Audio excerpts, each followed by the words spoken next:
നമസ്കാരം. പേരാമ്പ്ര ചെറുവണ്ണൂർ കക്രമുക്ക് റോഡിൽ ഓടിക്കൊണ്ടിരുന്ന കാറിന് തീപിടിച്ച് 7 മാസം ഗർഭിണിയായ യുവതി വെന്തു മരിച്ച ദാരുണ സംഭവത്തിൽ ഭർത്താവ് രജിൻലാലിനെതിരെ ആരോപണങ്ങൾ ശക്തമാക്കിയാണ് കുടുംബം.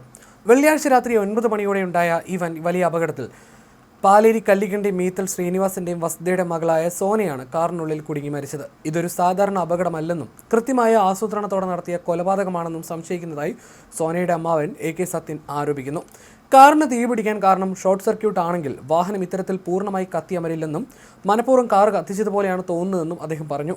കാറിനുള്ളിൽ മാരകമായ എന്തോ വസ്തു മുൻകൂട്ടി വെച്ചിട്ടുണ്ടായിരുന്നുവെന്നാണ് കരുതുന്നത്. സാധാരണയായി മുൻസീറ്റിലിരിക്കേണ്ട സോനയെ എന്തുകൊണ്ടാണ് അന്ന് പിൻസീറ്റിലിരുത്തിയത് എന്ന ചോദ്യവും കുടുംബം ഉയർത്തുന്നു.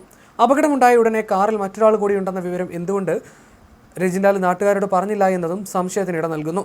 വിവാഹശേഷം സോനയുടെ വീട്ടുകാർ അത്ര സഹകരണത്തിലായിരുന്നില്ലെങ്കിലും സോന ഗർഭിണിയായ ശേഷമാണ് വീട്ടുകാർ തമ്മിൽ വലിയ പ്രശ്നങ്ങളില്ലാതെ പോയത്. അടുത്തിടെ ഒരു ബന്ധുവിനോട് തനിക്ക് ഭർത്തൃ വീട്ടിൽ വലിയ മാനസിക സമ്മർദ്ദമുണ്ടെന്ന് സോന വെളിപ്പെടുത്തിയിരുന്നു. അതുകൊണ്ട് തന്നെ ഇതൊരു ആസൂത്രിത കൊലപാതകമാണെന്ന സംശയം ഉയർത്തുകയാണ് സോനയുടെ അമ്മാവൻ സത്യൻ. കോഴിക്കോട് സ്വകാര്യ ആശുപത്രിയിൽ ഡോക്ടറെ കണ്ട് സ്വിഫ്റ്റ് കാറിൽ മടങ്ങുന്നതിനിടെ ചെറുവണ്ണൂരിൽ നിന്ന് കക്രമുക്ക് റോഡിലേക്ക് കടന്ന ഉടനെ എടോളിത്താഴ് വയൽ പ്രദേശത്ത് വെച്ചാണ് കാറിന് തീ പിടിക്കുന്നത്. ഇവരുടെ വീട്ടിലേക്ക് ഇവിടെ നിന്ന് വെറും 2 കിലോമീറ്റർ മാത്രം ദൂരമേ ഉണ്ടായിരുന്നുള്ളൂ. വയൽ പ്രദേശത്തെ തോട്ടിനരികിലായതിനാലും വലിയ സ്ഫോടന ശബ്ദം കേട്ടതിനാലും സമീപവാസികൾ ബക്കറ്റുകളുമായി പെട്ടെന്ന് തന്നെ ഓടിയെത്തി. നാട്ടുകാരെത്തുമ്പോഴേക്കും ഡ്രൈവർ സീറ്റിൽ നിന്നിരുന്ന രജിൻലാൽ കാറിൽ നിന്ന് പുറത്തു ചാടിയിരുന്നു. ശരീരത്തിലെ വസ്ത്രങ്ങളിൽ തീ പടർന്നതിനാൽ സമീപത്തെ തോട്ടിലേക്ക് ചാടിയാണ് രജിൻലാൽ തീ കെടുത്തിയത്.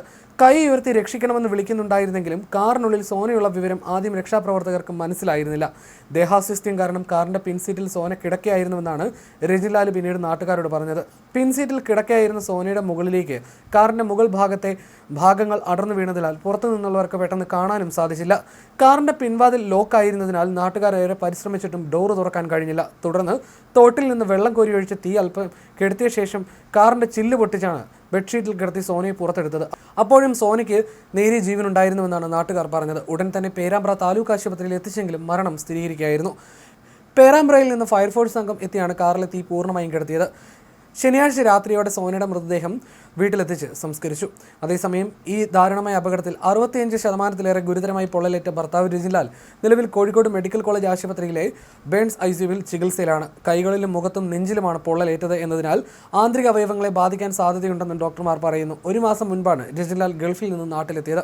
അപകട കാരണം കണ്ടെത്താൻ കോഴിക്കോട് ജില്ലാ ഫോറൻസിക് യൂണിറ്റിൽ നിന്നുള്ള സയന്റിഫിക് സംഘവും മോട്ടോർ വാഹന വകുപ്പ് ഉദ്യോഗസ്ഥരും സംഭവസ്ഥലത്ത് പരിശോധനകൾ നടത്തി സാമ്പിളുകൾ ശേഖരിച്ചിട്ടുണ്ട്.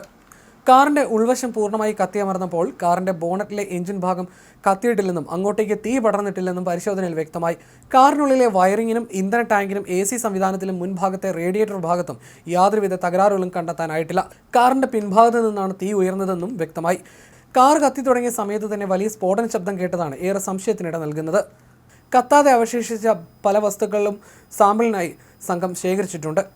ഈ സാമ്പിളുകളുടെ കൃത്യമായ ഫോറൻസിക് പരിശോധന ഫലം ലഭിച്ചാലേ തീപിടുത്തത്തിന്റെ യഥാർത്ഥ കാരണത്തെക്കുറിച്ചും മരണത്തിലെ ദുരൂഹതകളെക്കുറിച്ചും കൃത്യമായി നിഗമനത്തിലെത്താൻ കഴിയുമെന്ന് മേപ്പയ്യൂർ ഇൻസ്പെക്ടർ A അജീഷിന്റെ നേതൃത്വത്തിലുള്ള അന്വേഷണ സംഘം വ്യക്തമാക്കി.